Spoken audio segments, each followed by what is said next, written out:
Xo'p, o'tib ketdingiz. Qiylanyapsizmi? Demak, tushuncha hali johiliy. Sizni shart o'tib ketganligingiz sizni o'zi irodangizni quvvatli ekanligini dalili emas. Olmasdan o'tib ketganligingizni o'zi irodangizni quvvatli ekanligini belgisi emas, iymoningizni quvvatli ekanligini belgisi emas.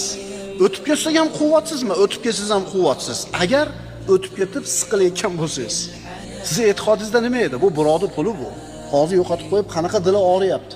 O'tib ketib, olgandan ko'ra xursandroq bo'lib keta olasizmi? Alhamdulillah, olmasdan o'tib ketdimi va hech qanaqa qalbimda